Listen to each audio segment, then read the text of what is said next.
It's a good idea to relieve the fuel system pressure before beginning. This will minimize the amount of fuel spilled.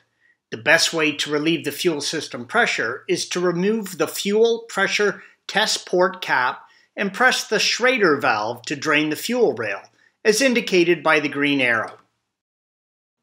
Remove the fuel rail pressure testing cap, then place a rag under the port.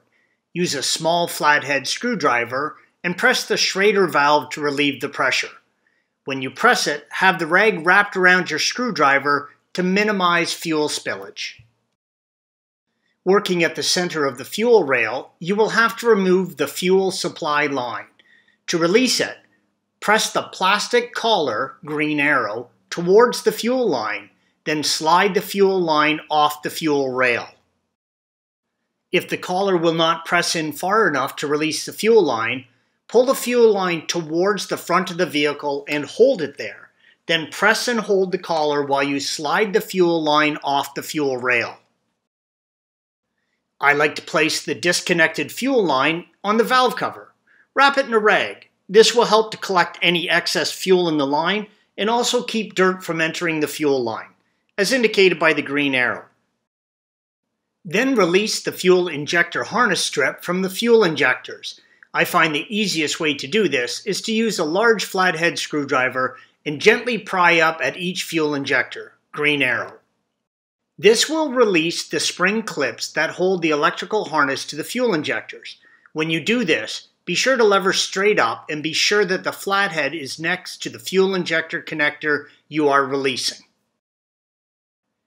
Work your way down the injector electrical harness and disconnect each fuel injector.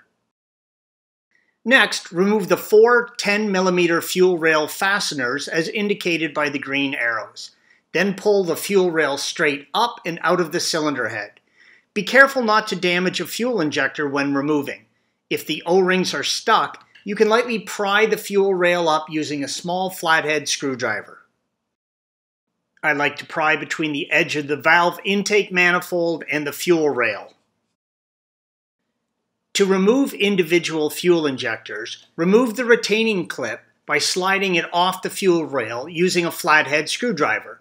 Then pull and wiggle the injector straight out of the fuel rail. If the injectors won't budge, use silicone spray to lubricate the injector holes. This should help them slide out. Before installing fuel injectors, replace the sealing O-rings, green arrows.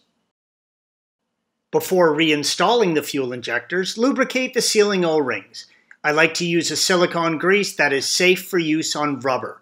This helps the injectors slide into the cylinder head with ease.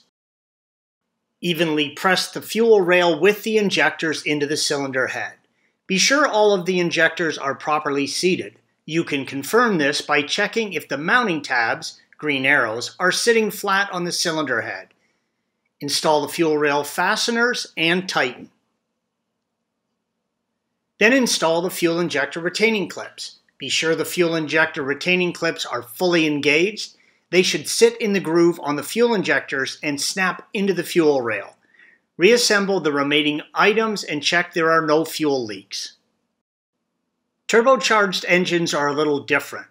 You're going to need to disconnect the negative battery cable and also remove the engine covers. Please see the link at the end of this video for further assistance with those projects.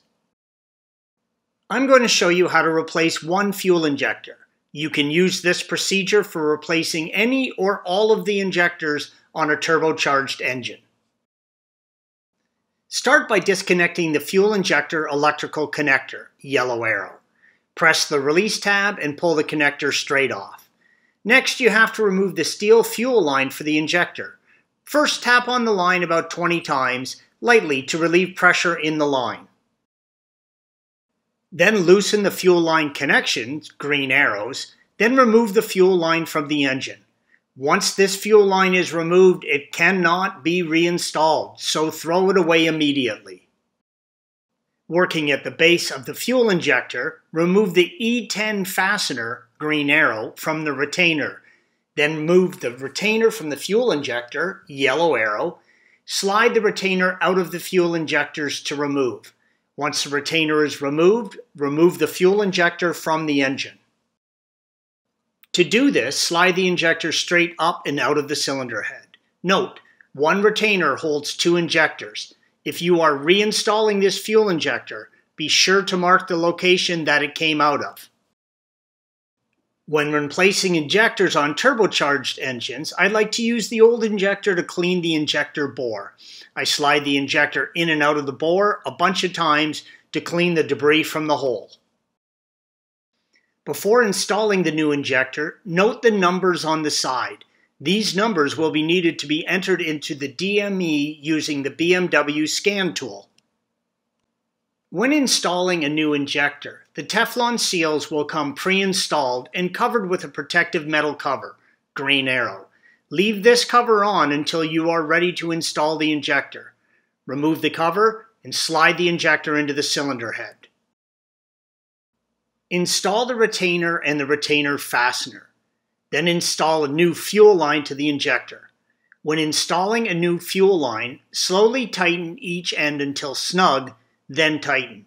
This will seat the fuel line. Reassemble the remaining items in reverse order of disassembly. When done, the injector numbers you wrote down earlier will have to be entered into the DME.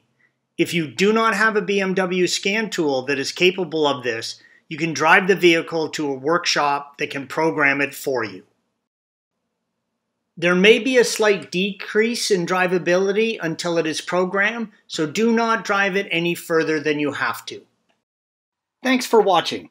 Click here to view the original article along with hundreds of other DIY content for your car.